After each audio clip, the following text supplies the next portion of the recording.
pagi, perkenalkan nama saya Putri Syaam Permatasari Tobing, NPM 1890003.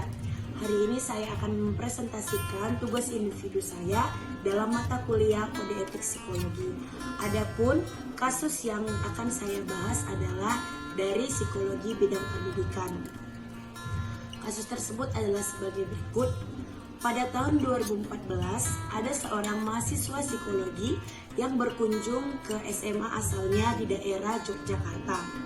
Pada saat itu sedang dilakukan tes psikologi minat dan bakat, yakni penjurusan IPA, IPS, dan Bahasa terhadap siswa-siswi SMA kelas 3. Berdasarkan pemaparan dari guru BK yang berada di sekolah tersebut, bahwasanya tes dilakukan oleh guru BK dan tidak dilakukan oleh psikolog.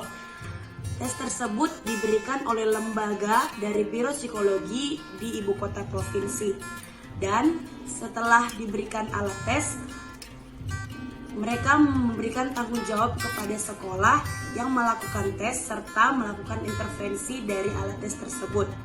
Berdasarkan dari kasus tersebut, saya mendapati ada beberapa kode etik psikologi yang telah dilanggar oleh lembaga dari Biro Psikologi. Adapun kode etik yang telah dilanggar terdapat pada beberapa pasal. Yang pertama, pasal 2C, yakni profesionalitas. Dalam hal ini, psikolog melakukan pelanggaran terhadap kode etik psikologi karena tidak bertanggung jawab dalam menjalankan kewajibannya sebagai psikolog dan tidak bekerja secara profesional dan menjalankan tanggung jawabnya sebagai seorang psikolog karena ia memberikan alat tes kepada orang yang tidak memiliki basic di bidang psikologi, dan itu merupakan salah satu pelanggaran dalam kode etik psikologi. Selanjutnya pada pasal 9, yakni dasar-dasar pengetahuan dan sikap profesional. Dalam hal ini juga psikolog telah melanggar kode etik di mana ia tidak mempertimbangkan hal yang mungkin terjadi dari tindakan yang ia lakukan. Padahal ia sudah mempelajari dasar-dasar dari pengetahuan psikologi, bahkan bagaimana bersikap secara profesional sebagai seorang psikolog. Selanjutnya pasal 10, yakni pendelegasian pekerjaan kepada orang lain.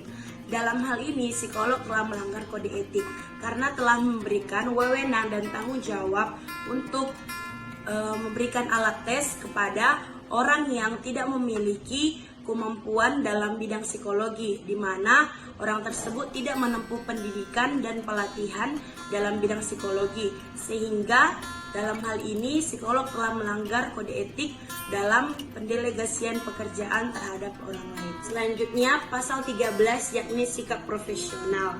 Sama halnya dengan pasal 2C, psikolog telah melanggar kode etik dalam hal sikap profesionalitas. Dalam hal ini seharusnya psikolog mengutamakan dasar-dasar profesional dan tidak sembarang memberikan alat tes kepada orang lain. Selanjutnya pasal 67, yakni menjaga hasil data dan alat tes.